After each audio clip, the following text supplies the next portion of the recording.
comes from the heart.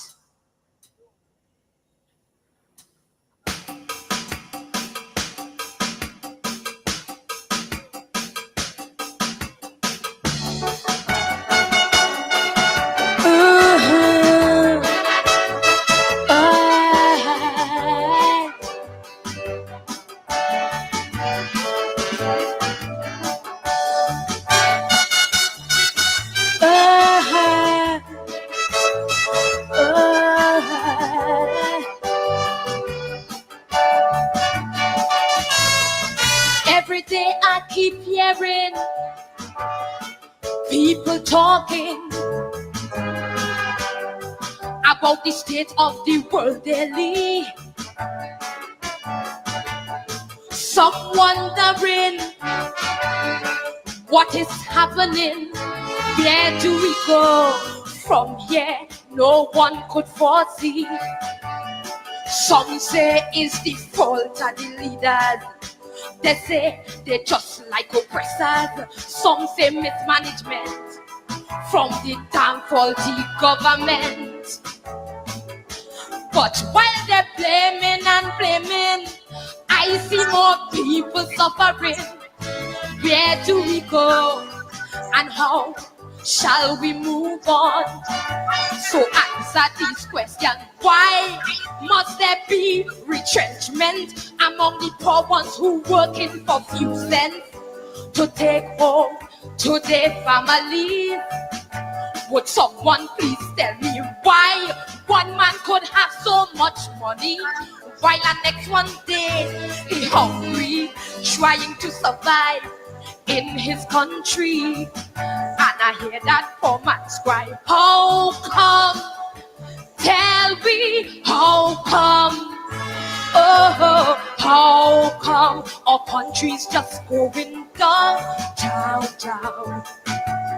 How come? Tell me, how come?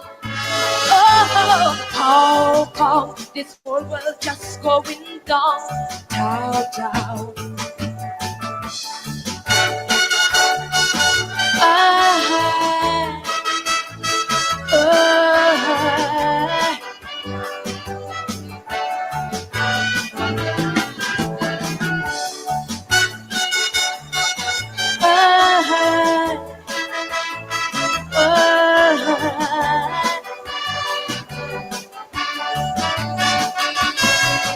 Every day I walk about, I look east, west, north and south, and what I see in my mind there is still a doubt.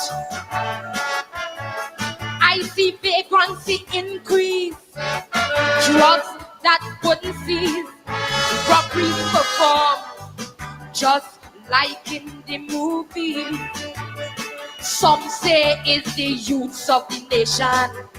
They say it's total frustration. Some say they're bad, they're a disgrace, and it's so sad. But while they're blaming and blaming, I hear the youth saying something they can't get over. The qualifications are like a joke. So answer more questions. Why drugs take over the city? You know we can't find no cure for me, and we can't find no cure that I could see. Would someone please tell me why food prices keep rising, nurses and teachers keep on resigning? You know abroad, most of them running, and I hear that poor man's cry, how come? Tell me, how come? Oh, how come our country's just going down, down, down? How come? Tell me, how come? Oh, how come our country's just going down, down, down?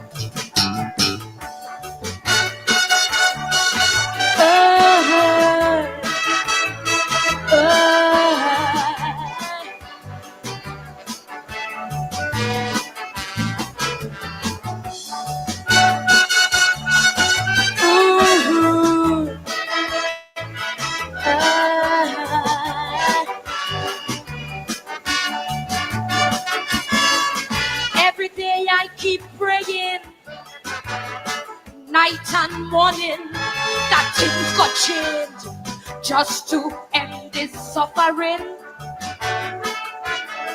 I hear Satan say has to be better, and who not mad say they rather dead. Cause living here, they find it is too damn dread. Some people turn big refugee. They say they can't live in the country. Gone to Canada, Brooklyn, Washington, D.C. But while they're blaming and blaming, I see more hard times coming. I see more problems facing me and my children. So answer more questions. Why? When you're looking at Parliament, you have to feel it's a movie that you rent. The behavior is so indecent. Would someone please tell me why? Every corner that I meet, I see single mothers on the street begging for something for their children to eat. And I hear that poor man's cry, how come? Tell me, how come? Oh, how come our country's just going down? Chow, chow. How come? Tell me, how come? Oh, how come this whole world just going down? Chow, chow. How come? Stop this suffering. How come? Stop all this grunting. How come? Just tell me how come. How come? Stop the promising. How come? Stop all the lying. How come? Just tell me how come. How come? Let's join in unity to build back our country. How come? Just tell me how come. How come? How come? Oh, how come? Just tell me how come. Good night, good night. Trying to find the best way to pay off debt? Your home equity could help, and it might be easier to tap into. Oh, la la dee dee. When I see this struggle a poor man has to go through, is it a curse? I wonder why they have to suffer.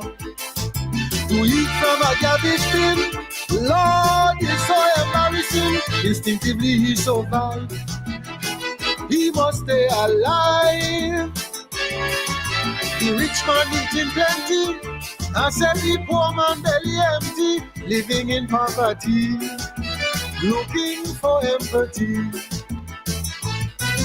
It's hard, the life of a poor man is hard. To find food for his family, yes, it's a difficult task daily.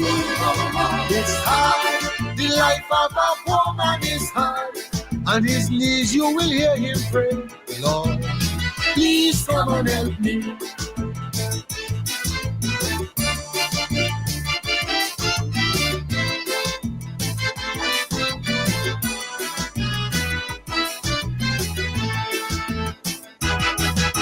A man's heart has to be strong to exist in these conditions.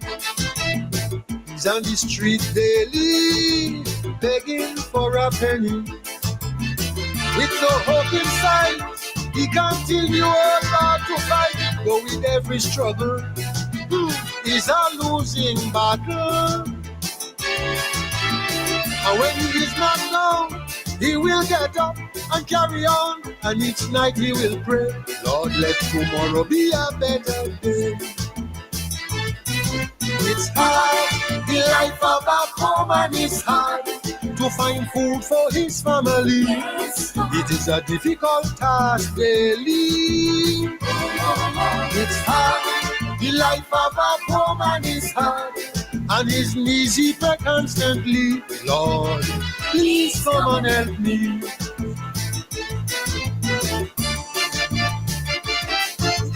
Oh, oh, oh, oh, oh, oh, ay, ay, ay, ay. When a poor man get in trouble, oh Lord, it is terrible. Unknowingly he break the laws, he get arrested, don't know the cause. With no one to pay his bail, he could spend a long time in jail. A rich man do worse than he will get away scot-free. Cause a living gone up so high, force him to steal food he cannot buy. I don't condone this wrong, Lord, but I understand. It's hard, the life of a poor man is hard. To find food for his family, yes, it is a difficult task daily. It's hard, the life of a poor man is hard. On his knees he pray constantly. Lord, please come and help me.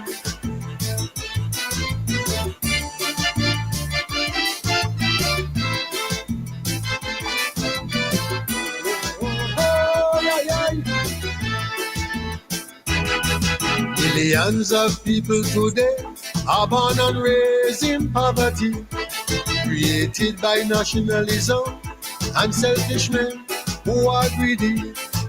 When I see children on TV starting drinking water that is dirty in Africa and Haiti, it pains my heart plenty. There are no plans for transformation, so the anguish will never end until the Lord take his word from these wicked men. It's hard, the life of a poor man is hard. To find food for his family, yes, it is a difficult task daily. It's hard, the life of a poor man is hard. On his knees he pray constantly. Lord, please come and help me.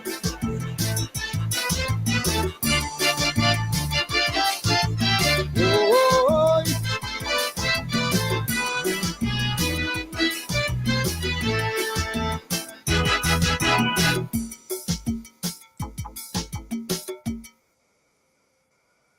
The life of a poor man is hard. Good evening and welcome to today's edition of Politics 101. It's Thursday evening and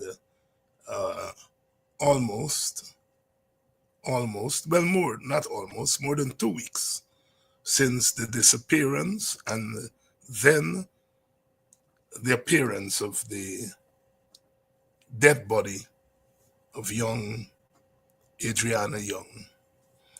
And since then, Guyana, the Caribbean and the world, wherever Guyanese are, is being witnessing for itself. Good evening. The death of that little girl has raised questions, and some of our people are ignoring those questions. Some of our people are treating the death as a death. Some of our people are saying it's not political. Some of us are giving it the treatment that it deserves. You know, when I was doing research years ago, there were 3 incidents at Denver. In those days, it was Denver. There was a white staff member who was caught in the quarters of the nurses. A man get catch in the quarters of the nurses, and it led to a general strike at Linden.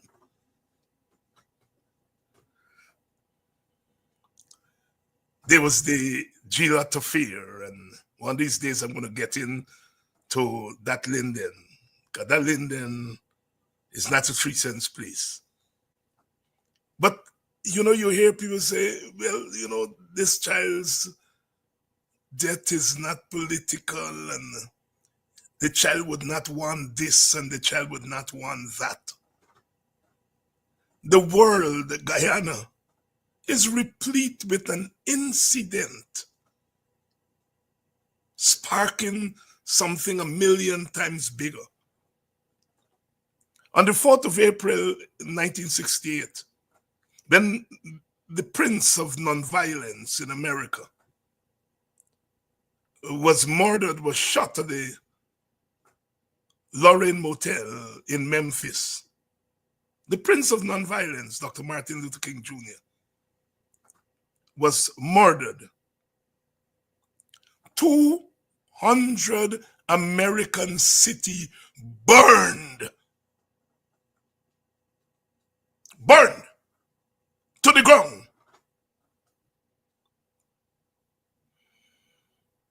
And we can go on and go on and go on. Only recently, a policeman kneeling on the body of a black man in Minnesota led to a worldwide movement. Sometimes we Guyanese chat too much. We chat too much. And the other man named Mr. Jeffrey in Buxton, he used to say, boy, they know nothing about nothing. Child death is this. That child's death has opened up Guyana. It has forced Guyana to look at poverty. It has forced Guyana to look at the rule of law. It has forced Guyana to confront a nasty, useless, murderous police force.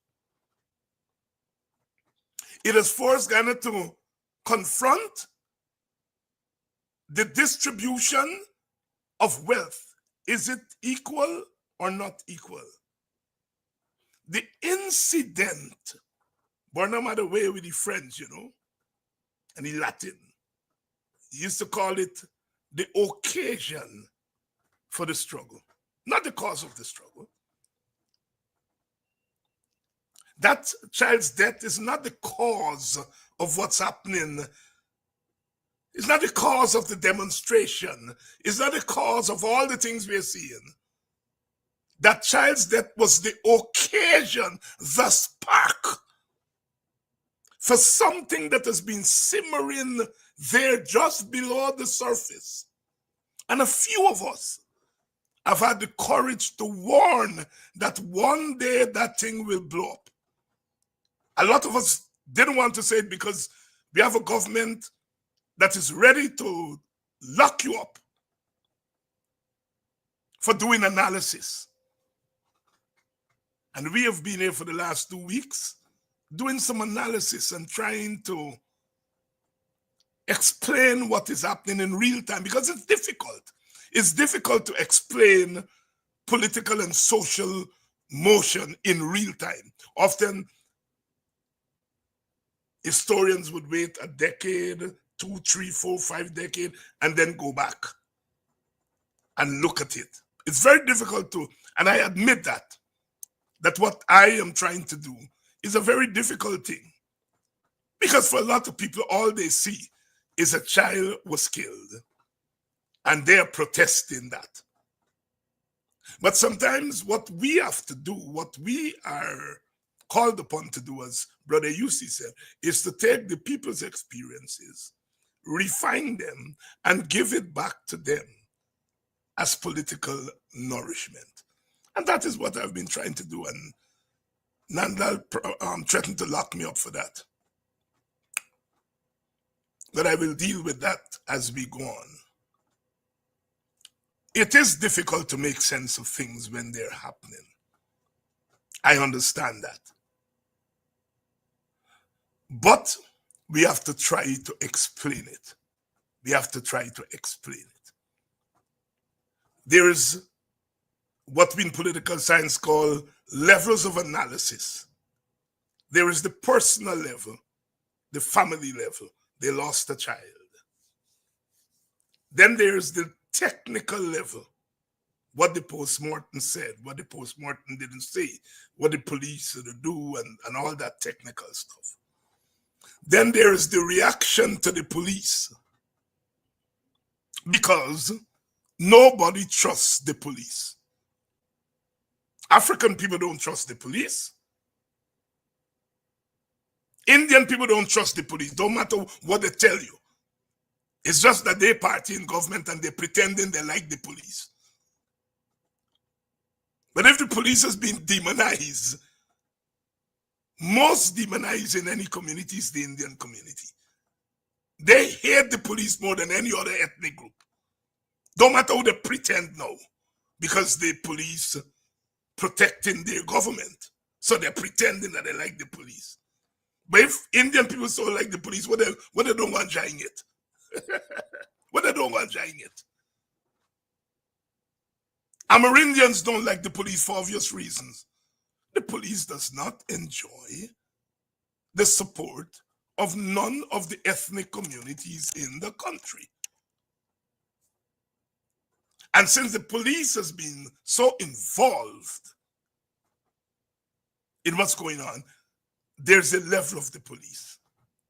But the police is not an institution by itself. The police is part of something we call the state. The police is perhaps the most important arm of the state. It is what you call the coercive arm of the state. When you join that with the economic arm of the state, that is businesses and things that the state owns, and then you have the political arm of the state, what we call the government. When you put the three together, you have the state. The police doesn't exist by itself. So there are the levels of analysis, the personal and family level, the level of the technical, the level of the police, and then the level of the state. And people's reaction to the state. I heard Jack Dio today.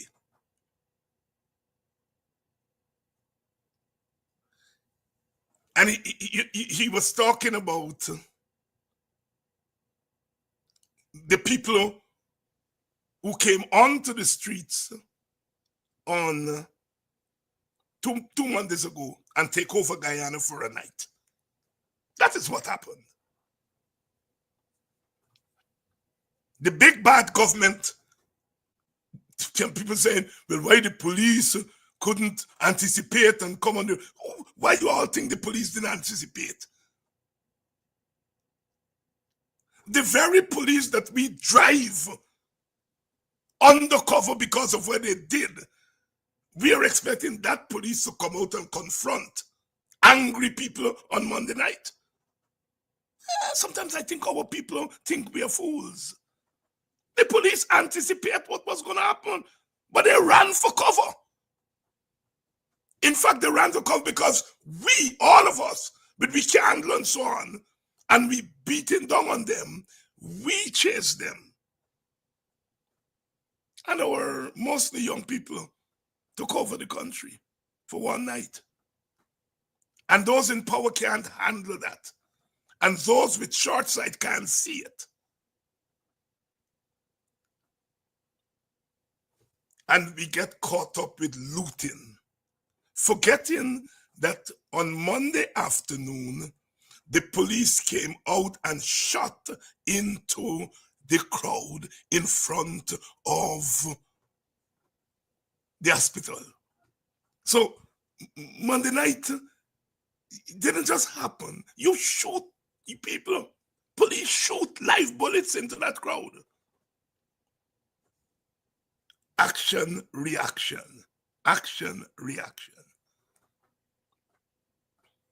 I was talking about Jack Dio. Jack Dio today made a differentiation between what he said happened on Monday night. He made a differentiation between the young people who he said were misled and the young people who loot and rob. This is from Jack Dew.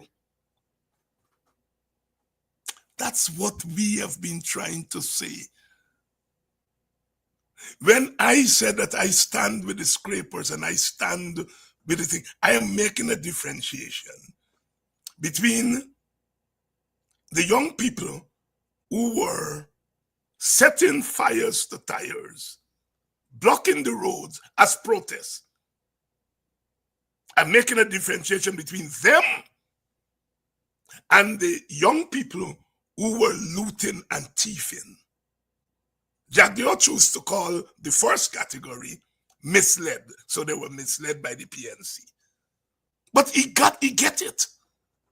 And I want to congratulate him. I don't normally congratulate Jack Dio because he don't know, but he gets it. He gets it. The other fools he got wrong, he and get the message yet. Jack Dio made that differentiation today.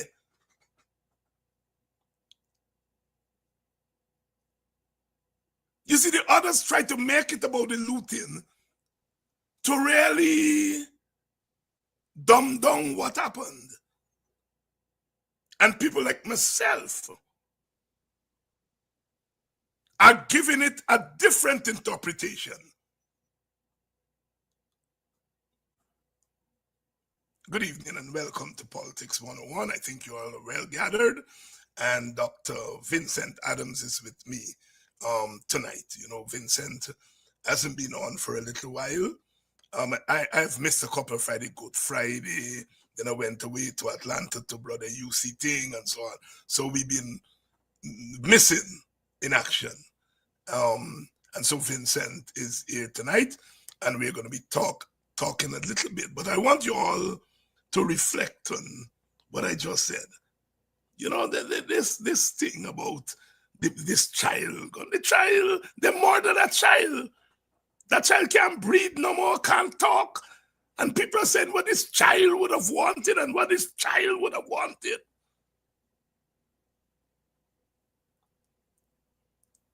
A spiritual lady called me. She said, Dr. Hines, that child is a sacrifice 2 times. Those who killed her sacrificed her for wealth and power.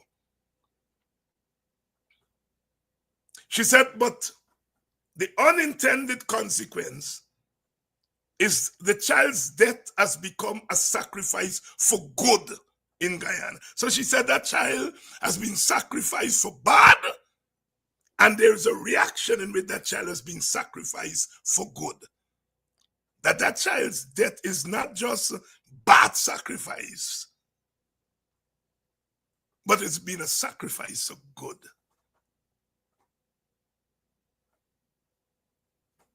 The Indian people who came out in front of Tushen, they came out because they were expressing their human response.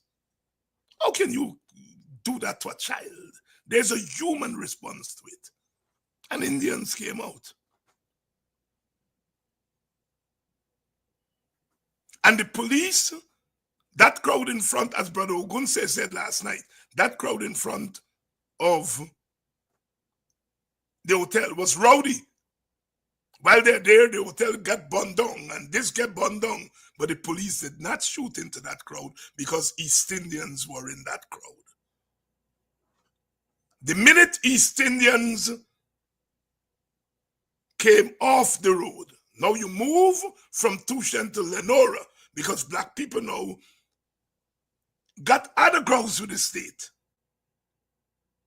And this is a black child.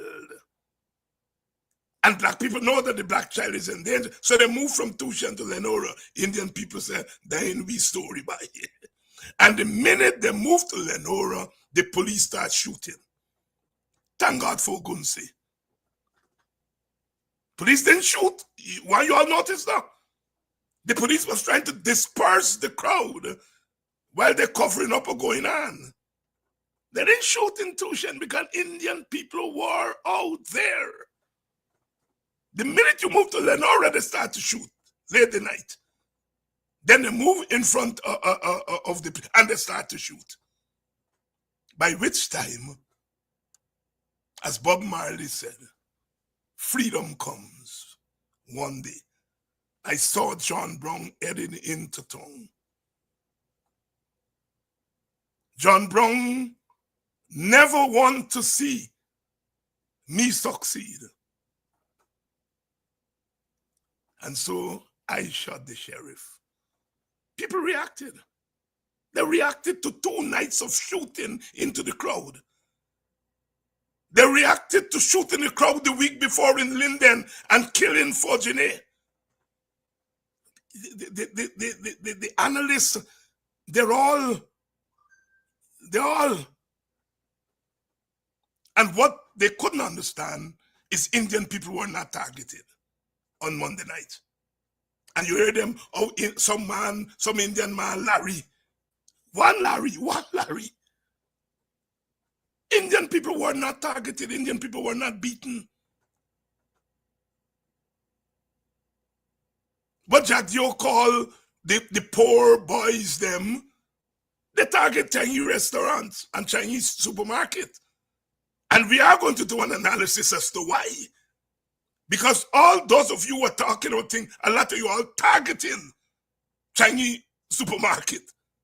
A lot of you all don't want this Chinese supermarket in your village. A lot of Indian businessmen complain to the government about Chinese thing. Before those buy loot Chinese place, the Indian elite already loot and stigmatize the Chinese thing. You don't get me started tonight because tonight is not me story, right?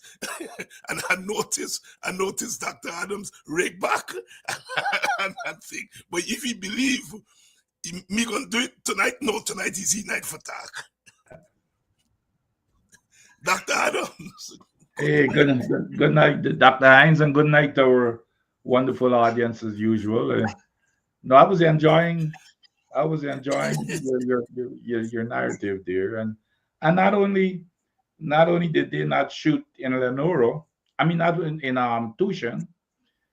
Obviously, they shot in Lenora, they shot in Georgetown, they shot in Linden in 2012, and last month, and then but when you go to Blackbush Boulder, what happened? There wasn't any shooting there either. Wasn't any shooting.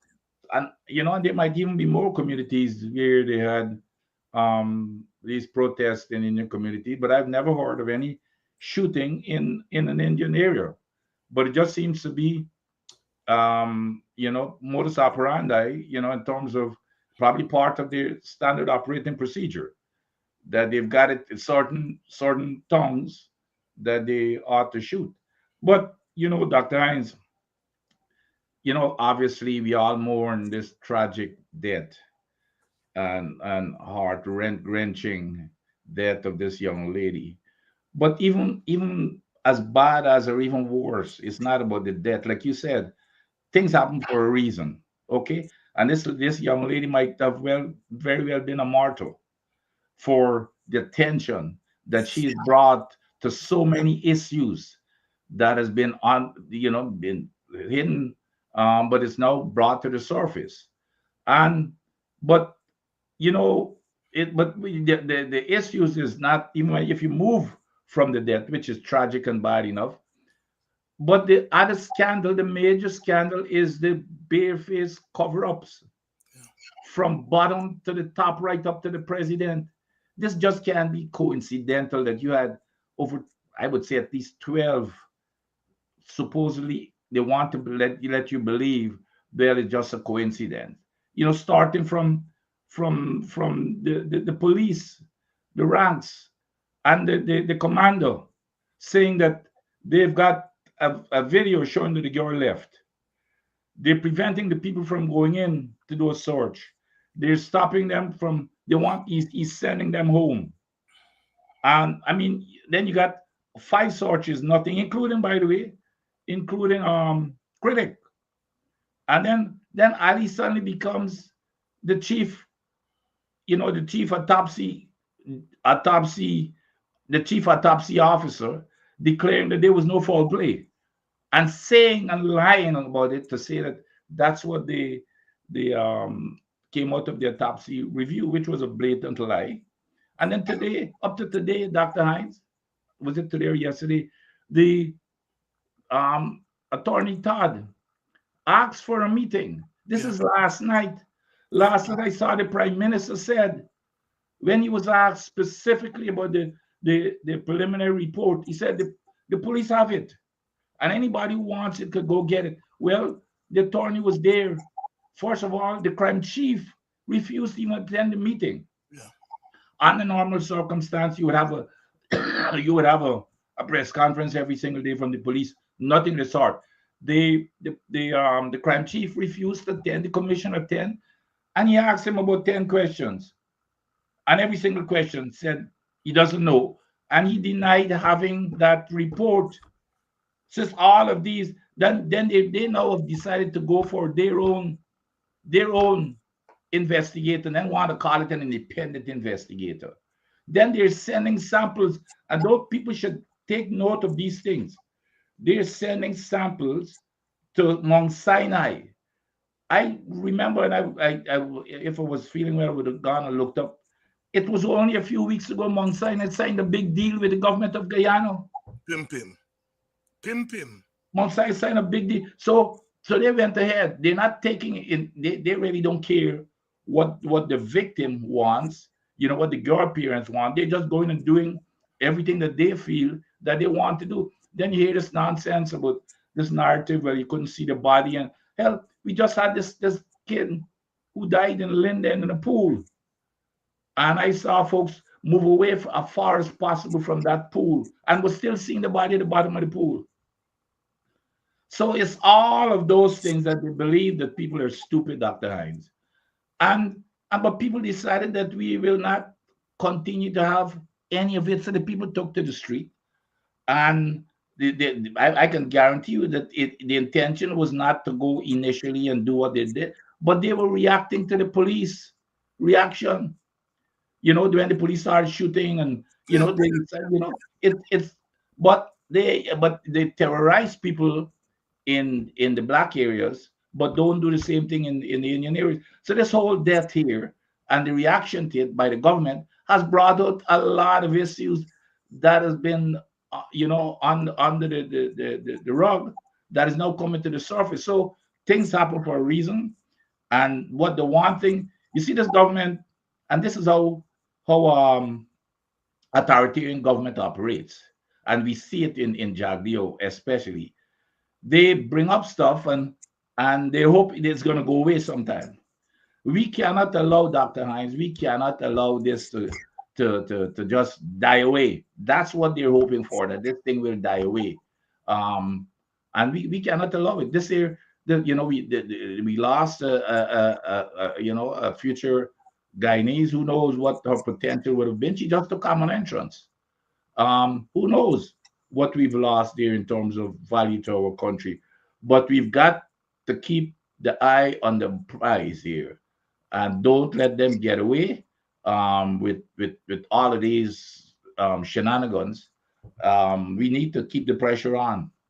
You need to keep the pressure on Dr. Vincent Adams here tonight. Dr. Adams is a little bit below the weather, so we're not going to work him too hard tonight. But we need to get him on. I live in a place where the temperature is, already, this is May, and next week is going to be 100 degrees where I am. So the normal middle class home has a pool. So I happen to have a pool at the back here. I hope you all don't think I'm big and rich. I happen to have a pool there. And like I said, it's because this is Arizona and the thing here. And my pool maintenance man came today. And I asked him, I said, if the chemicals in the pool are not there, sometimes you all know when the pump break down, the water get very, how should I put it? the water is not clear anymore. All right, and you all gotta put chemical to clear it up once the pump start working and so on. I said, but can you see a body? It's a 8 feet pool. He said you are not gonna necessarily see a body, but what you will see is a mass. That even if the water is not clear in an 8 foot pool, he said if a body is down there, you're not going to know whether you're not necessarily going to know whether it's a body or whether it's a barrel, but you're going to see a mass with your naked eye. My pool technician told me that because I I thought I was going crazy because a couple of times, my pump break down. The insurance, they always a fix the pump hole and they want to get, so the pump just break down. And so I know that when my pump break down and the water get blurry, I could still see at the bottom. But I said, let me wait till my technician come. And I said, bye. He said just like me accent. So I said, bye. Me said, bye. If me fall in this pool, and you come in, you gonna be able to see me body at bottom of the pool if the water getting me murky. Murky. That's the word. Thank you, Andre. That's the word me looking for. Sometimes we bright people don't stink. People sometimes the word don't come out. Me and used to say, when you put too much word in your head, when you're ready for one, ready for come out, it now come out. Because it will jam up in my inside there. Murky. And he said, you're not necessarily going to see the body, but you are going to see a mass. And anybody who know anything about pool, he said, will want, if you see a mass, the first thing that comes to your mind is that it is a body. Yes. All right? So I stay out of the technical story because there is no meeting, but that part of it, because I hear people saying when the pool gets murky, you can't see at the bottom. And I know that this little piece of pool does get murky steady, and me don't see at the bottom. I would go there at night with a light, sometime to check, and me to see at the bottom of the pool. Anyhow, Dr. Adams, I want us to pivot because we haven't talked for a little while. While all of this is going on, there is still stuff going on behind the scene in the oil and gas industry. All right? Yeah. And they've been talking a lot about legislation while all this thing is going on recently. Talk to us about that piece of legislation, because the government is saying that the legislation is a positive development, but you're saying that it is not a positive development. Walk us through the legislation and then talk to us about why it is not a positive development. Thanks. But before I even go there, let me add one other question in terms for the Adriana case.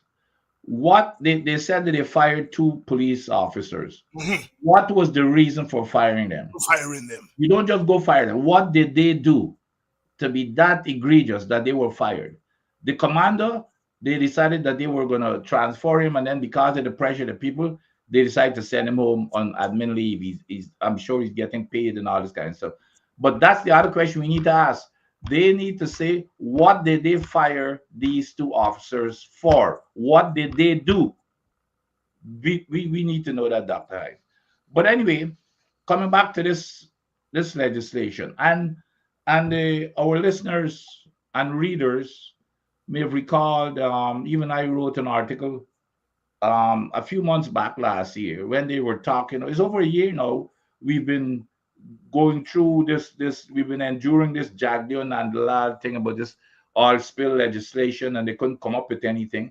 But suddenly, somehow, around the election, they're coming up with it, and then they're giving the people the impression that they have been enlightened and they've got a change of heart to make sure to come up now with unlimited liability coverage. And of course, unlimited liability coverage means, which is what the coalition has fought for.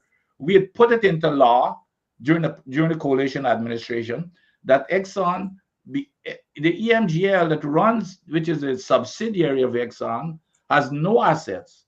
So if you get a spill, You can't cover anything. And that's exactly what Exxon did. Exxon set up that limited liability company to shield themselves from any liability. So if anything happens, Exxon walks away. Scot-free. Exxon name is not on any document, permit, agreement, nothing. It's EMGL that has no assets. So when the coalition was in office, the coalition said, well, what happens if we get a spill?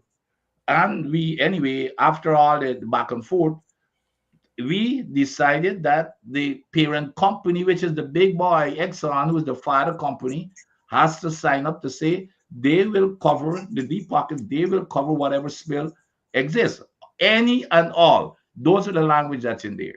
So that's what we put into law. As soon as the administration, the PPP administration came into office, they decided to dump that law, and then came up with this, of course, the two citizens of Guyana, two patriotic citizens of Guyana, Colin and White, decided to sue the government. And it was an overwhelming victory from Judge Kissoon ruling. We all remember Judge Kissoon ruling. And then you would think that the government would save face and walk away. Nandalal went all the way to the Caribbean Court of Justice to get the permission to join Exxon in that appeal. So we've appealed that case, and the case is sitting there. And while it was sitting there, they went and did an agreement with Exxon. Rather than the unlimited coverage, they made an agreement with Exxon to cap it at $2 billion. Well, $2 billion is a drop in the ocean because the Macondo spill in the Gulf cost $145 billion. So while we're waiting, so now I think Jagdeo and Nandala realize that they cannot face the electorate going into this election on this matter. So they decide to con the nation by saying, we will have this new legislation, we'll have unlimited liability coverage. That's their language, unlimited liability coverage. So everybody were in a shock. Both of them said it. Nandalal said it. I mean, Jagdeo said it first. Nandalal said it first. Jagdeo come the next day and said it. So I'm expecting the bill now. When you read the bill, it's nothing of the sort, Dr. Hines. They have not changed. As a matter of fact, they even went as far as removing the unlimited liability coverage in the bill. They made it plain in the bill. Guess what the language says? That you cannot transfer liability. The operator, the responsible party cannot transfer liability. That means that Exxon is scot-free because there's no parent company guarantee. So the bill has done nothing. It has some fancy, the same words it has. NEO is going to be unlimited coverage. Any and all costs is going to cover. But there's no mechanism for covering it because you've removed the parent company guarantee. So that is the hoax. That is the hoax. There's nothing in that bill that they have not done before. And could you believe this, Dr. Hines? This man went as far as, I mean, you think that you've seen it all. Jagdeo, not this last week, Jagdeo went as far as saying that they are the ones who have always been in favor of unlimited coverage. And it's the opposition who has always been against unlimited liability coverage. I mean, I am here. I even mark the point in the video in press conference because I know people are gonna dog me. That's what the man said. That is sick. That's not normal, Dr. Hyde. So the bottom line is, and then there are other things in the bill. For example, here's how they just kowtow to Exxon. Besides that, with the bill, as a matter of fact, one of the most distinguished international environmental attorney texted me and said, this bill is rubbish. Okay. And that's what most of the people are knowledgeable are. That's how they're categorizing this bill as. It is rubbish. It has nothing in it. So one of the things that they did, they of course, they pull out the parent company guarantee, but they also set up this committee. I think it's a board, an assessment board. So here's what they're saying, Dr. Hines. So they've set up this board. So let's say you as a poor man, a farmer, or a fisherman. Let's say you lost a low lot of money and, you can't make a living. So you go to this board first. So guess what this board is comprised of, Dr. Hines?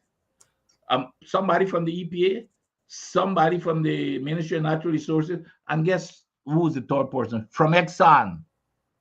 But the board doesn't have anybody from the affected party, from the farmer. So that board is going to decide whether your claim is valid or not. So here is a farmer or a fisherman filing a claim. It goes before this board. That is a government board with EPA, Ministry of Natural Resources, and Exxon on that board. And the affected party, that fisherman is not on that board. And if you lose, there's the other part. Well, if you lose, you can go to court. Well, which fisherman is going to be able to fight Exxon in a court of law? So that is the trick. That's the trickery in this bill. This bill has absolutely nonsense. It's the biggest hoax of the century. It's a scam. It's a scam, Dr. Hines. It's a scam. It's a scam. So where things are at the moment, what the oil and gas lobby community is doing about the law? Well, the next step now is a debate. They're going to have to debate it in Parliament. So I'm hoping that my colleagues, and I'm going to work with them. I'm hoping that my colleagues are really gonna, make a whole lot of noise about it. And who knows where we should go after that. But this here is the biggest trickery it's a scam. But you see, again, the other part of it, like I said before, which is my last article, they decided to bring it out because it's election time, giving the impression that it's unlimited. Somehow they've got an enlightenment, even though they're saying that at the same time they're bringing it out, they don't want to let it appear they've gotten an enlightenment. They're lying to the people to say that all along they were in favor of unlimited liability coverage and the opposition wasn't. Dr. Hines, anybody who's been following this knows. So I would challenge them. I said, well, if that's the case, remove yourself from the appeal. Remove yourself from the appeal. If that's what you're talking about. Then this idiot, Jagdio, he come up with this nonsense again. He's hinted it. It's not in the bill. But rather than the unlimited coverage in terms of how we expect in lieu of the not having a real unlimited, which is mean he lied in the first place, he hinted it in his press conference last week. Well, they've got $14 billion in assets, plus they've got $2.6 billion in insurance and assurance. So that's $16.5 billion. It's a lie. I've said this over and over before. Those assets belong to the government of Guyana. It says it in the contract. All fixed and removable assets that belong to Exxon has to be returned to the government of Guyana. So how the hell are we going to go seize our own assets? So that's the second part of the con. So this whole bill is a big sham, and that's what it is and so I'm hoping that our MPs in Parliament are really going to tear it to pieces to start with. Dr. Adams, we know that you're under the weather, so we don't want to work you too much. Any closing thoughts before we let you go on any issue that you wanted to bring to our attention, or on the Adriana Young issue? Well, the Adriana Young issue is obviously one of those, in terms of where is it going, and all you can see now is instead of giving it independence and an independent investigator, you can see again, what do you have to hide, Dr. Hines? If I was in Ali's position, I would have at least let it appear as if my hands are clean. Bring in, I'm going to work with you. If you want a team, I'm going to provide one of my exports, you provide your exports, and let them go at it. But you can't tell me, well, I'm going to go get some export from wherever he's getting this export, and then you're sending the samples to Mount Sinai, who you just signed a hell of a big deal with, Mount Sinai, and you just unilaterally, you're not even considering. It's IPAS. You're not, it's no compassion or anything for what has happened to this young lady. You're sending you're not getting the input from the parents. It's disrespectful. I wonder, had it been an Indian person, if they would have been treating that person like that. If they would have been treating that person like that. We'll continue to monitor. Hope you get well. On Sunday, I'll Hopefully I'll see you on Sunday when we resume our Yep. cricket. Yep. Doctor, A lot of the guys that went to, of course, Milton Paidano, service, funeral service in New York, and a lot. I didn't realize so many people look at our show, Dr. Hines, on Sunday. Then Yes. like, what happened? What with the show? We'll be back. We'll be on Sunday. Please get Yeah. well, Dr. All right, Adams. man. Thanks a Right. lot. Right. Dr. Vincent Adams, they're not feeling well, this, all these bugs that are going around the place. But at least he came on and spent some time with us. As we are been discussing, a lot is happening, and they've been trying to get us to focus on looting and thieving and so on, and not on some of the signal, a very important developments. And like I said, it's not unusual for an isolated event to lead to mass protests. It's not unusual. I gave the example of this white guy who was found in the nurses' dormitory in Linden in 1968. And that led to a 5-day strike. Then there was the other incident with Mr. Gillot, I think his name was, who was accused by the white establishment at Denver of raping a worker. It turned out not to be true. But that led to a strike. I'm saying that isolated events can lead to something big, because often an event that touches the collective psyche of a nation really brings to the fore simmering discontent. And that is what we're seeing in Guyana.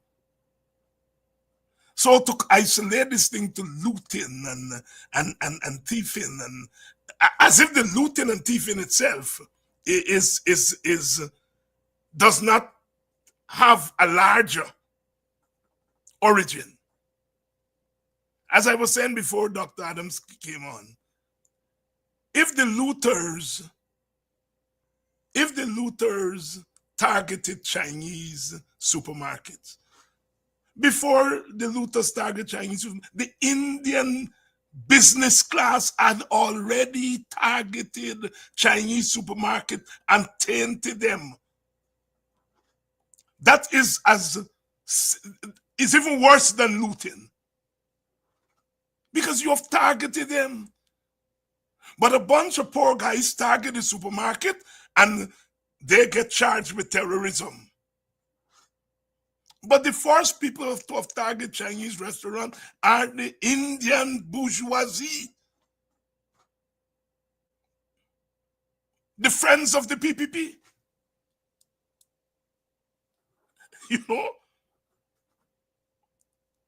And the question of poverty is raised. Jack himself admitted that today.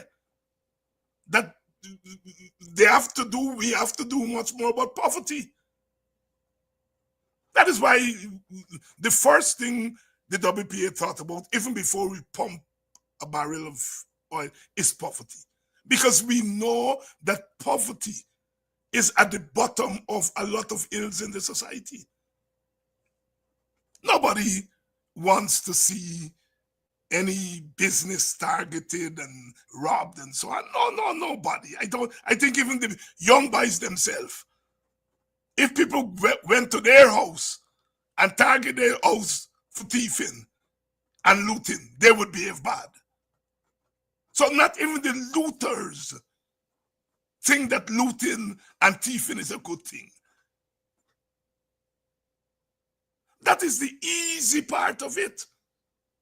The difficult part of it is, why does this bad thing happen? And that is where the laziness of political leaders and scholars. Why does this bad thing happen? Why did it happen? Why did they target these Chinese places?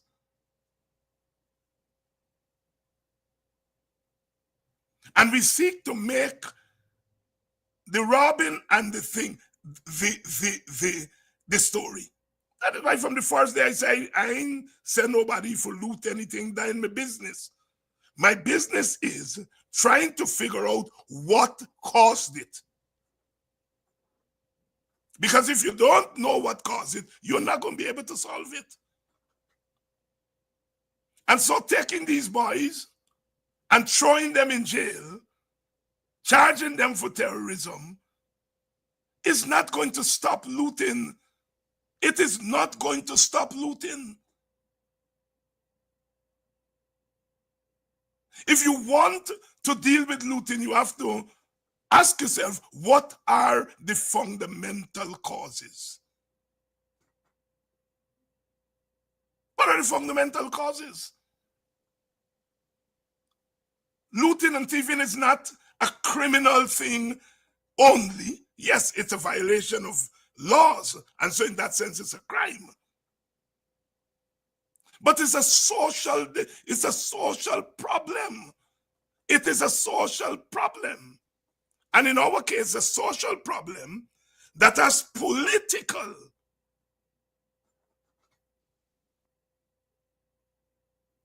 origins and will have political consequences. So throwing them by in jail and saying, oh, it's David Hines, cast them for loot, is not going to solve the problem. In fact, if you ask me, it will make the problem worse. The larger problem is we have a dysfunctional society and a dysfunctional system.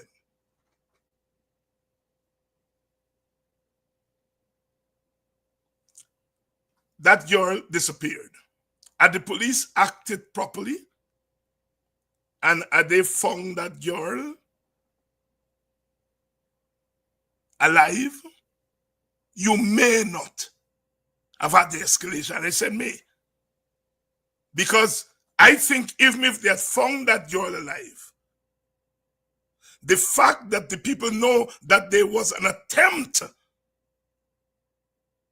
to kill her, that she was abducted, and it would have had a ricochet effect anyway.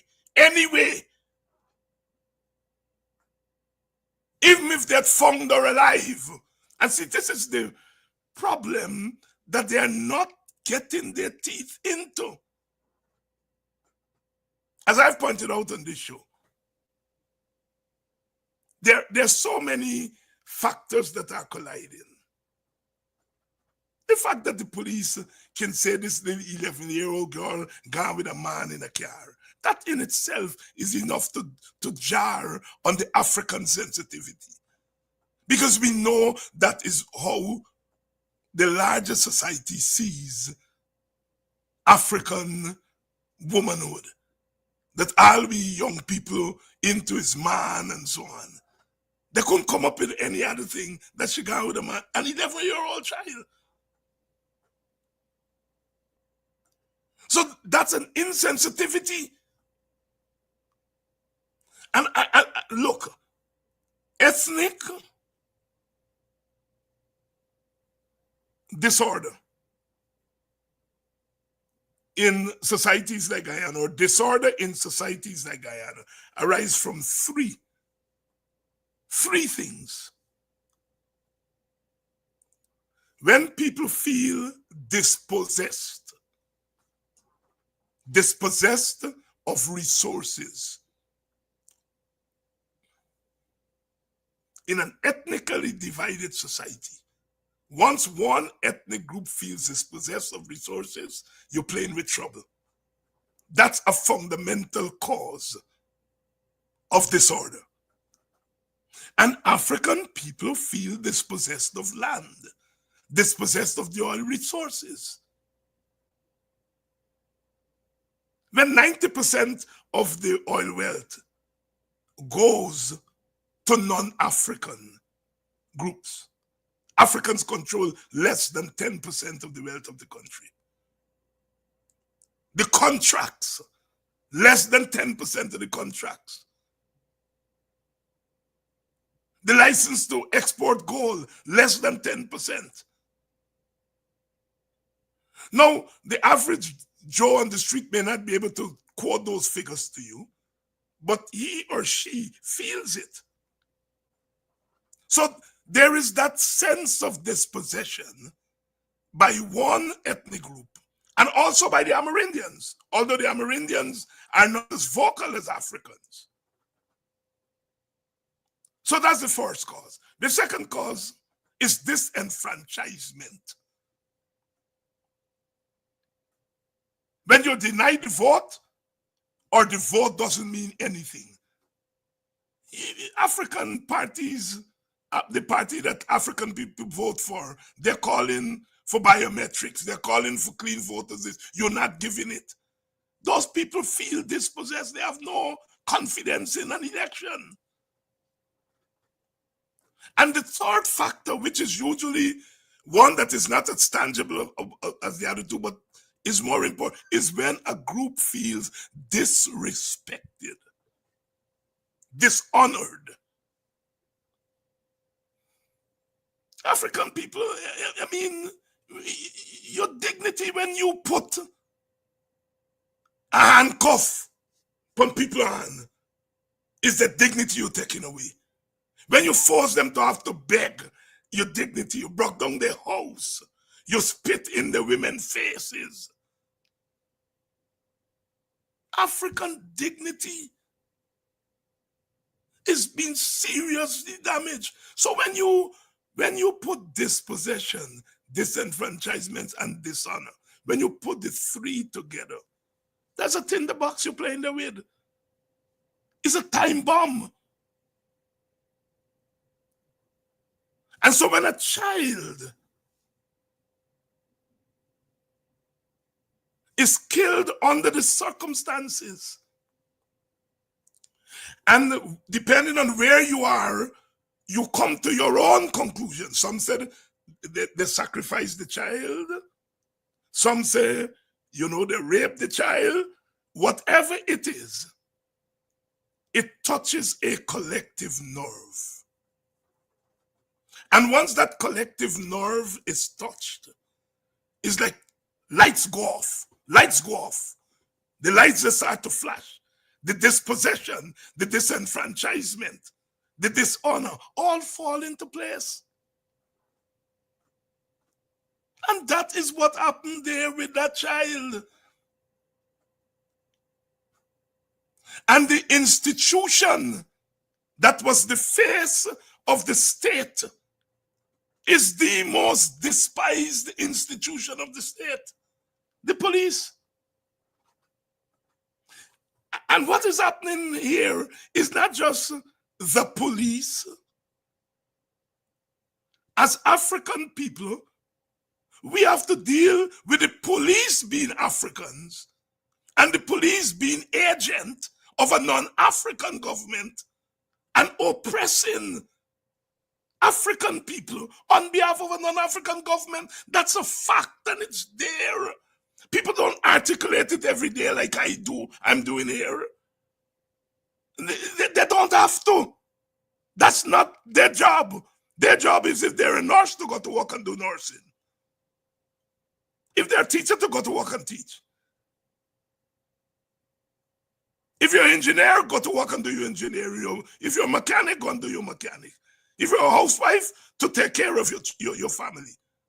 It is the job of people like myself, who those people have invested in, to articulate it for them. Black people is not just that the police oppressing them, but they have to deal with the black police, their sons, shooting at their mothers and their fathers and their daughters.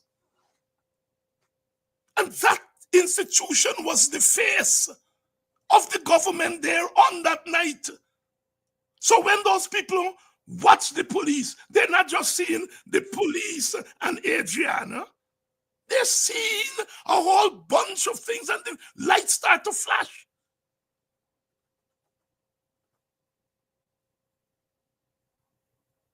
You all know You all know that generally human beings don't play with their children. But African people have a particular relationship with their children because we went through 400 years where our women gave birth to children that were taken away from them.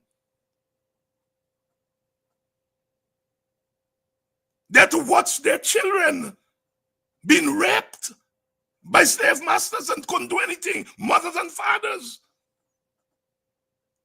I told you all the story here of Miss Garner, who when she was trying to get away and when caught, she killed her children, and she said, I'd rather take their lives than send them back into slavery. All ethnic groups have a particular relationship with their children. But black people have a relationship because they have that history. Women have to see the police come kick down their door, take away their children. The story of Mama Till, Emmett Till in 1954, goes down to Money, Mississippi to visit his grandfather. He said hello and bye, baby, to a white woman. The white men came the night, pulled him out from his grandfather's house. His grandfather had to watch them, helpless. He couldn't do anything. They took him, killed him, and tied a heavy stone to his body and put it down in a river, Mississippi River. The body was found. And his mother, Mama Till, decided that she's going to transport the body from Mississippi back to Chicago where they live. And she asked them to open the casket for the world to see the butchered body. That photograph was in Ebony magazine, Jet magazine. And it galvanized America and the world. It was the beginning, even before Rosa Parks in 1955. This is 1954. And some of us scholars put that Emmett Till incident as the beginning of the modern civil rights movement. We black people have had to always deal with that thing of our children. That is why Bob Marley said, woman, hold her head and cry, for her son has been shot down in the street. And yes, the way in which that child was murdered stirred every human being in Guyana. But particularly the African, all those women out there with their candles, they're witnessing for Adriana, but they're witnessing for their own children, as we say in the black community. The belly of bile.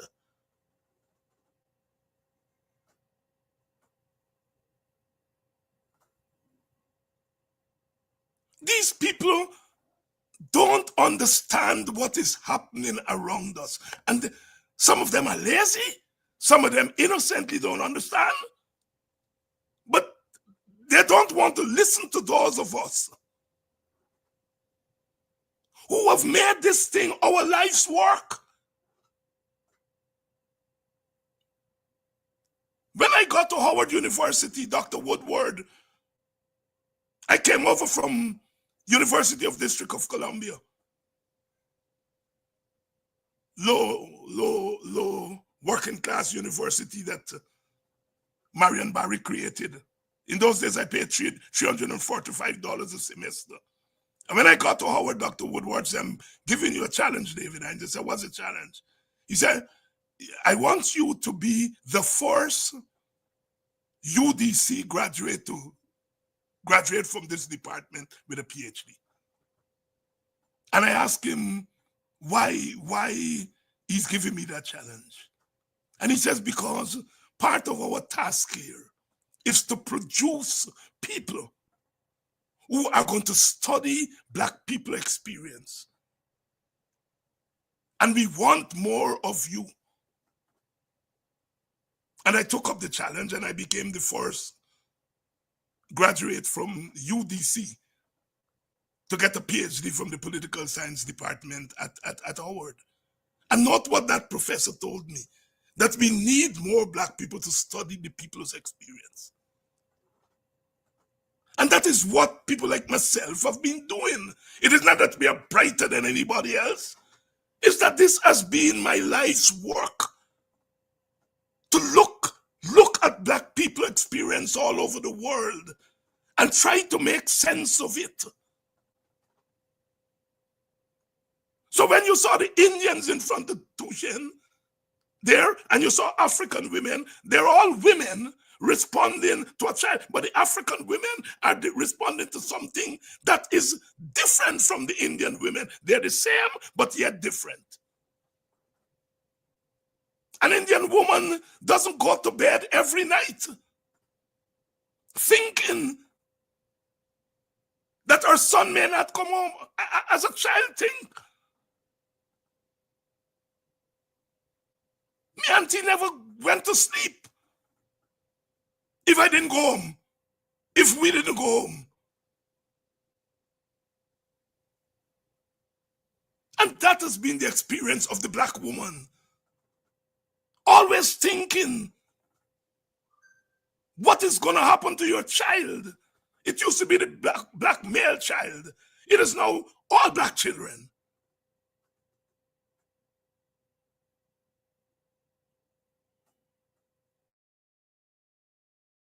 It was a multiracial thing, and the scrapers this and the scrapers that. Multiracial is not necessarily people of two ethnic groups standing by. That is not necessarily multiracial. You can have two groups standing there together, but they're responding to the same stimuli, but they're driven to that by different experience. And the police did not shoot into that crowd at Tushin because Indians were there. They didn't shoot into that crowd. Not when they talk about looting, they don't, and burning. They're not talking about what happened at the hotel. Up to now, they tell me who burned down the hotel, who burned down the owner house.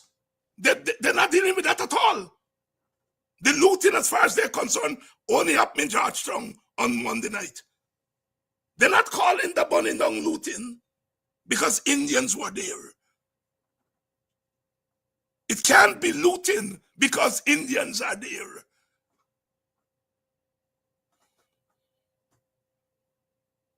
Once the body was found and the fears of African people became live,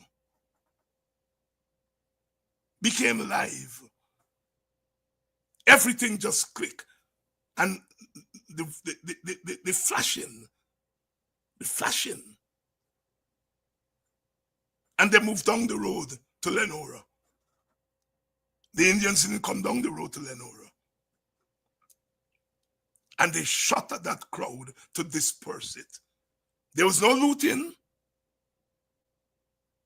Not a Chinese restaurant, nothing happened. They shoot that crowd at Lenora.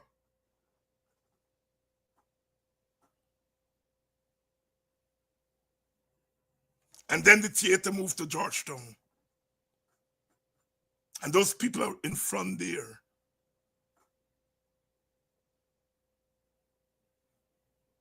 And the post-mortem result was not what they wanted.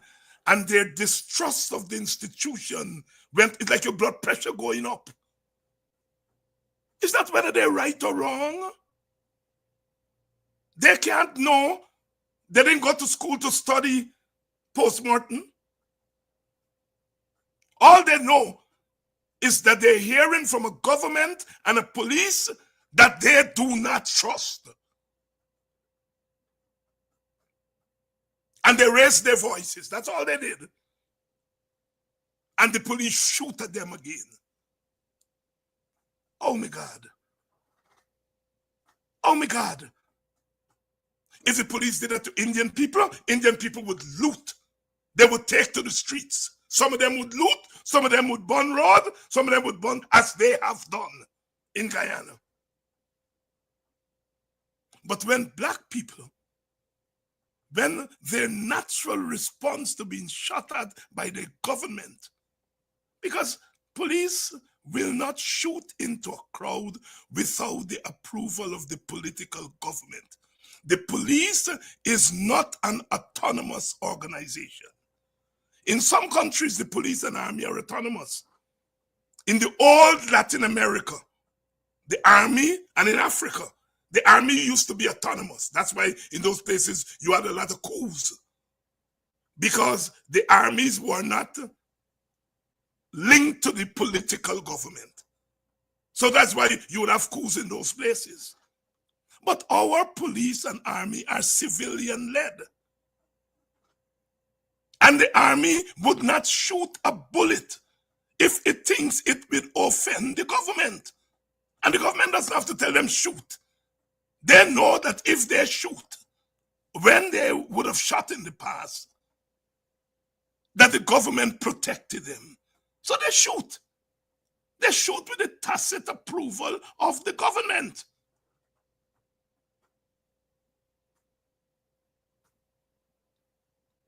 So when people respond to being shot at in Linden the week before, Virginia is killed, shot at Lenora, shot at in front of the thing.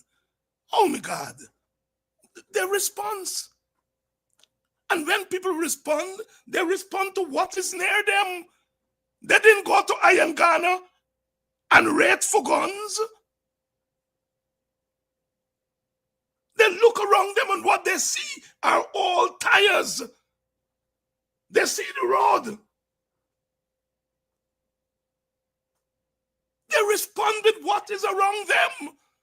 They did not go to Guyana or go to Ivleri looking for guns and bullets.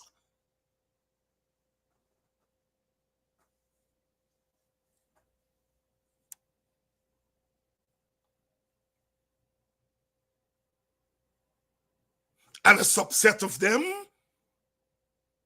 do what in those circumstances easy to do. They look at businesses all over the world. They do it because they understand what those businesses signify: the unequal distribution of wealth. The unequal distribution of wealth. If Indian bourgeoisie, if Indian business people can recognize that Chinese supermarket represent a maldistribution of wealth, what's wrong with poor people? One does not have to agree with looting and thieving. I don't.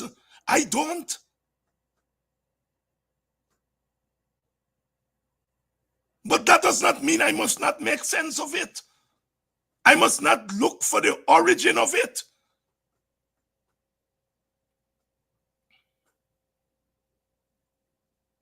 And as Brother Ogunse said last night, we have to celebrate the fact that on that night, Indian people were not targeted as Indian people. They were not. And somebody pointed out to me that there were some Indian scrapers who were looting. That is lost. There were Indian scrapers.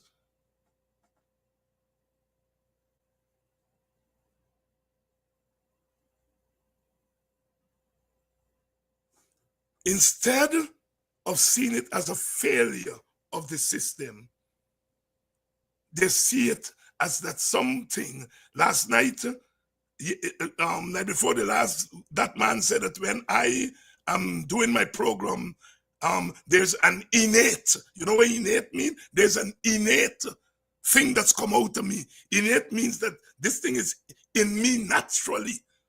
They believe They truly believe that looting is innate in black people, that there's some things innate in us. Thank God some of we go to school and understand what word mean. I'm going to deal with Nandlal. Not tonight. Tonight I'm teaching.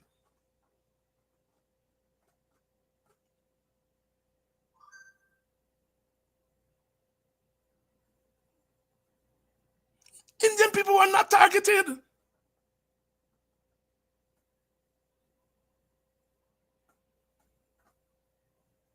And we must see that as an advance. Just as we saw Indian people standing in front of that the hotel as an advance, a multiracial thing, we must see the fact that those guys, for all their instinctive reaction,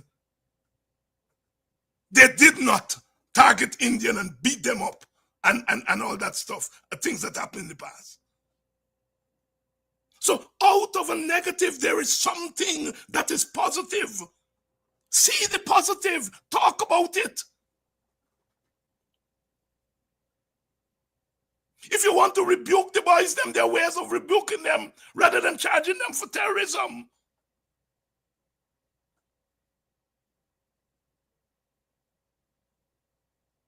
Why not arrest them and give them what you others call therapy?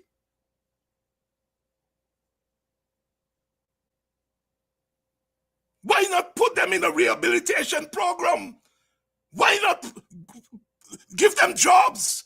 Why not seek to take them off the road? Do you think by charging them for terrorism, you are going to make them better and you're going to stop looting and thieving? What kind of fool are you?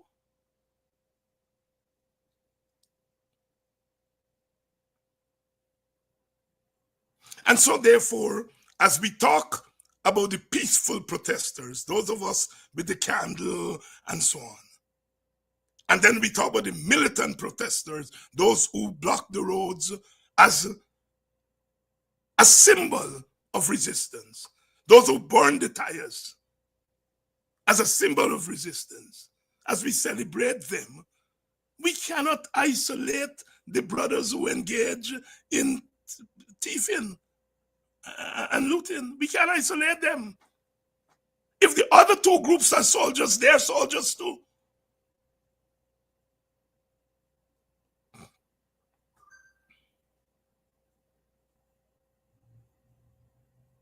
The way in which this country, including some black people, see African people.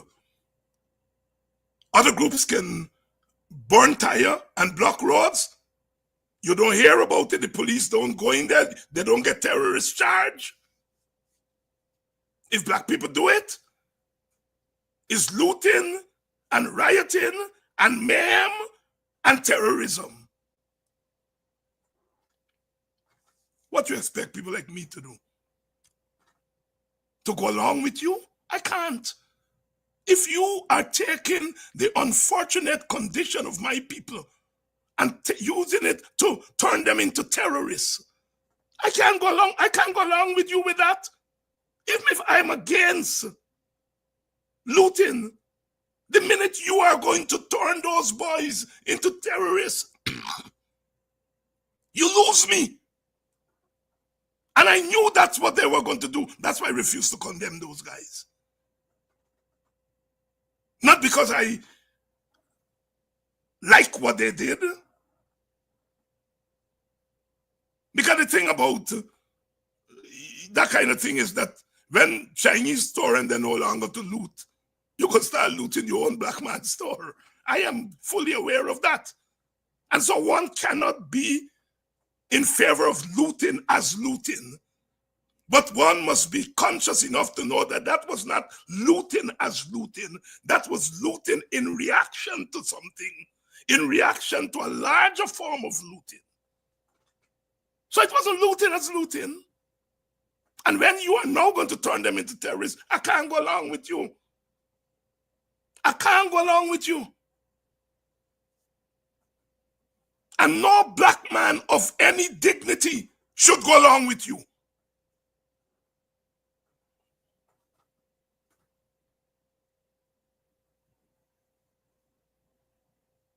So we have to put these things in perspective.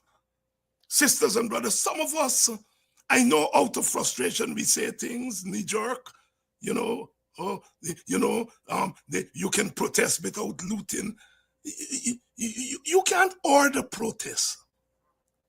They are what you call demonstrations, where you organize, we're going to go out and picket from 12 to 1. That's a demonstration. A protest is something much more organic. You can't order it. You can't order it. And we are trying to order something that is unorderable. You can't order resistance and protest. Often resistance and protest arise from deep within.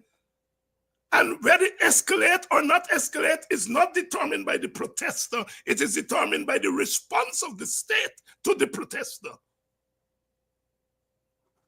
So we have to make a distinction between demonstrations and resistance and protest. And what we saw on that night was resistance and protest, not demonstration. I'm not saying that demonstrations are not protests, but the demonstrations are planned and ordered. Demonstrations can morph and become protests over time.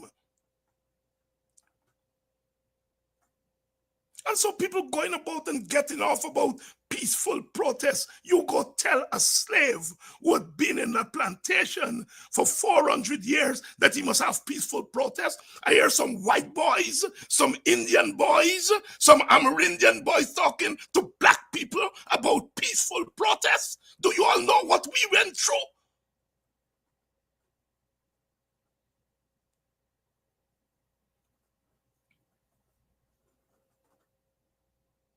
Do you all know what we went through? You will watch us 400 years plus 150 years of colonialism, another almost 100 years of post-colonialism. And you are telling us, oh, we must move and we must act this way. We must, what the hell who give you all the right to tell us how to act? We need to tell you all how to act. Because we died, we suffered so that you all could come here and don't have to suffer like us. And you all are coming here and telling us how we must act. And they're not even sensitive to it. Because it's the extent to which they have no respect for black people. I noticed a Portuguese guy, Malcolm de Freitas, sitting on a show with Freddie Kissoon, Sharon Das, and Ubraj Narain. Sharon Das clearly dismissed black people. Ubraj Narain dancing. And Malcolm de Freitas is saying, this, I'm not calling names because this is not about names. This is about something that is complex. And they haul on that chap and shut him out from that conversation. Because he said what we are dealing with is something complex. But the others want a simple explanation because they think that black people are simpletons.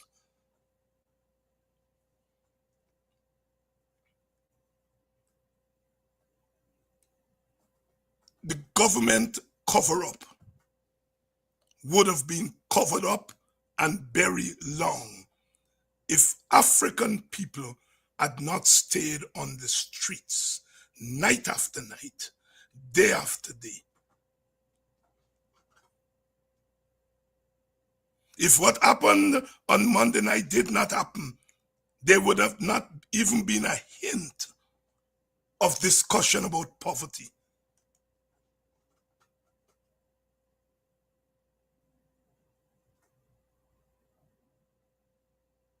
I'm preaching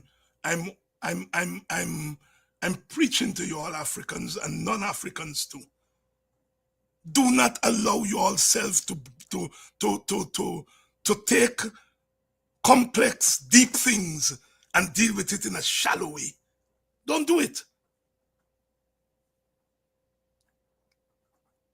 What we in the African community are experiencing are the scars of bondage. Slavery has gone in physical terms. Marcus Garvey said mental slavery.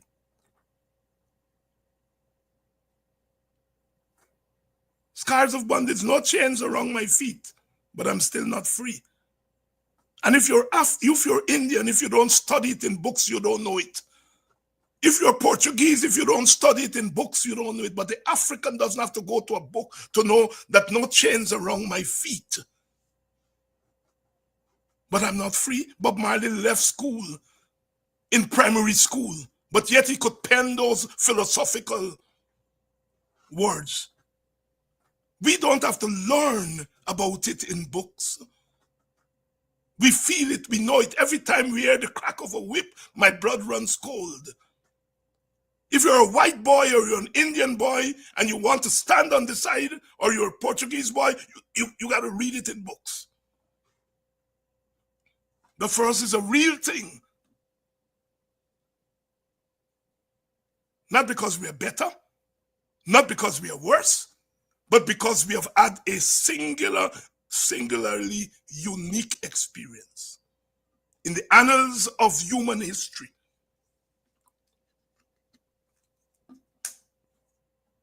That is why when a white boy in 1976,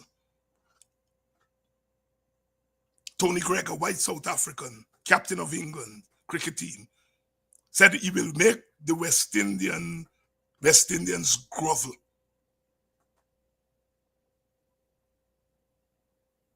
Clive Lloyd said, gentlemen, we are winning this. Our man on the television has won it for us. And there began 20 years of dominance of a team sport. The only team in the history of human society that has dominated a team sport for so long, 20 years. Because a white boy, a white South African, in the heat of apartheid in South Africa, said he will make some boys grovel. Those boys, Gordon Greenidge and Viv Richards and them and Holden, they didn't belong to the PNP or the AFC or PNC or WPA. They didn't belong to a political party. What they had was their black dignity. And that man assaulted their dignity. And they responded.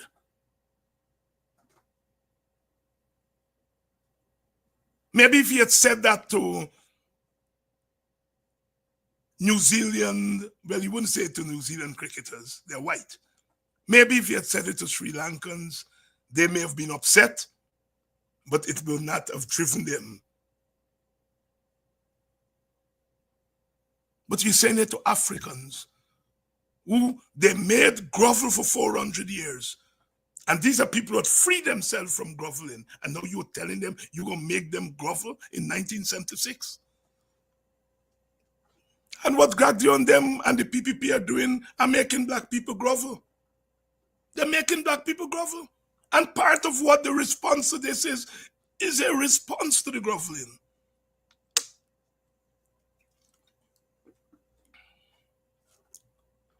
We are in real time. Real time. You all don't back down. Don't let anybody feel that you all are doing anything wrong. In the final analysis, you all are doing right, doing something that's righteous. And those people with their candles all over the world, do not allow them to separate you from the brothers who use another candle.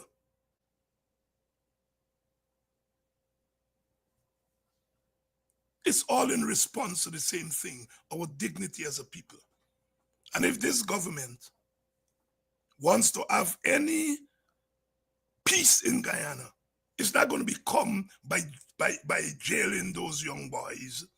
is not going to become by asking the black leaders to call for peace. It's going to come when this government and the next government deal with justice. Justice precedes peace. You can't have peace before justice. Justice precedes peace. That's why when people say justice for the young girl, justice for Adriana, is really justice for all of us. They may have killed her as a sacrifice, as some of you believe. And who am I to say if you all black spiritual people believe that? Who am I to tell you all you're all wrong? But the ancestors have a way of turning the macabre sacrifice, the evil sacrifice, of turning that evil sacrifice into a righteous sacrifice. That's what that spiritual lady called me from New York. Dr. Hines, you got half an hour? I said, Lord of mercy. I said, yes. She said, because what I want to tell you is going to take you half an hour.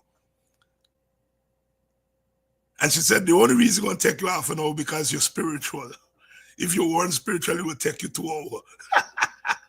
But it took me half an hour and she explained to me.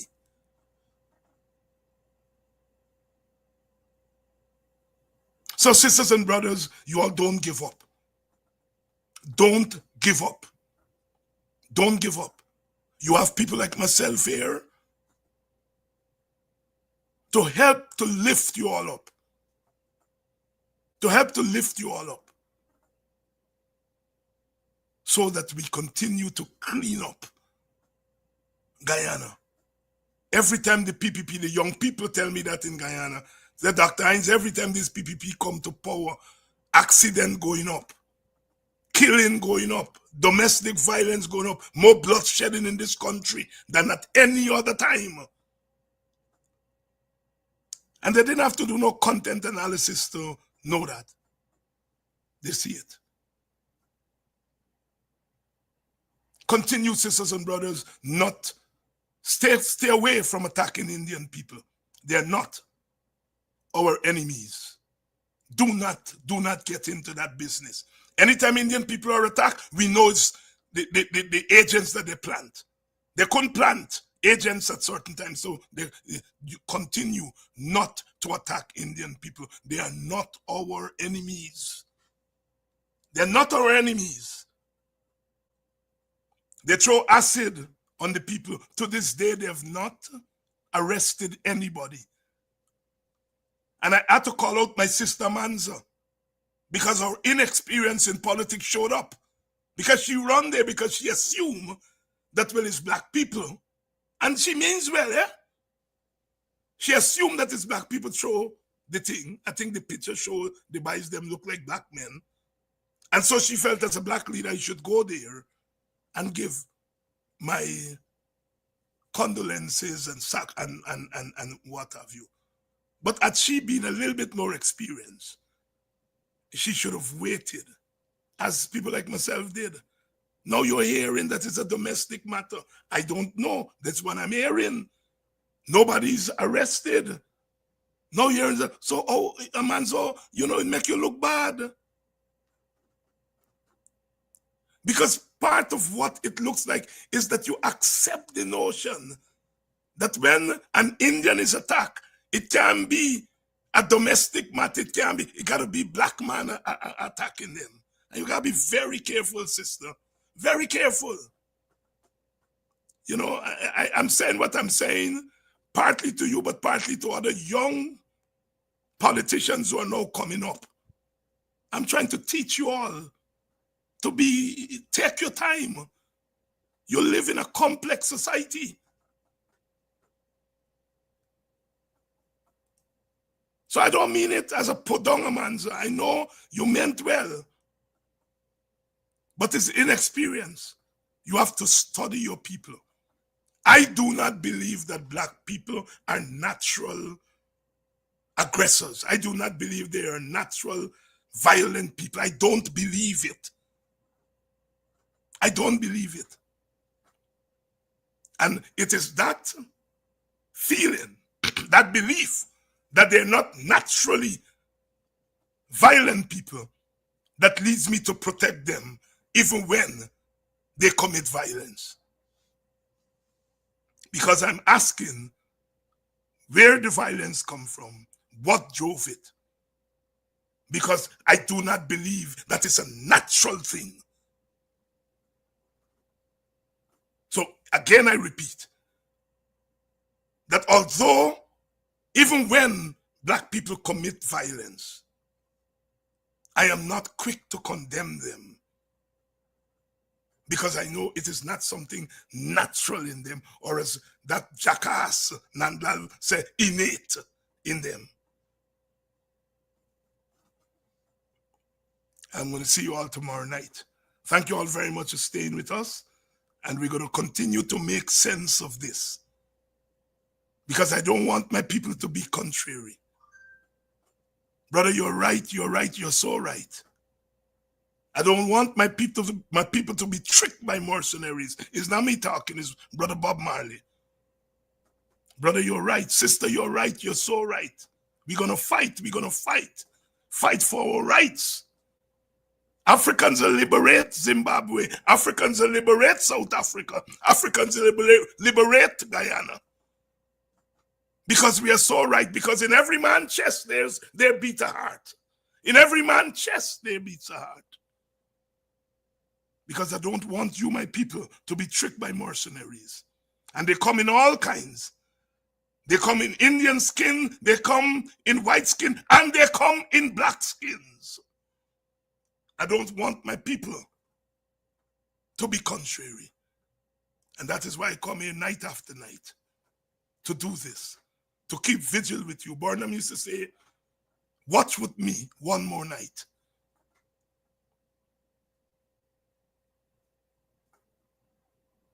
Watch with the family one more night, maybe 2 more nights. As our old people would say, 2 morning more. 2 morning more.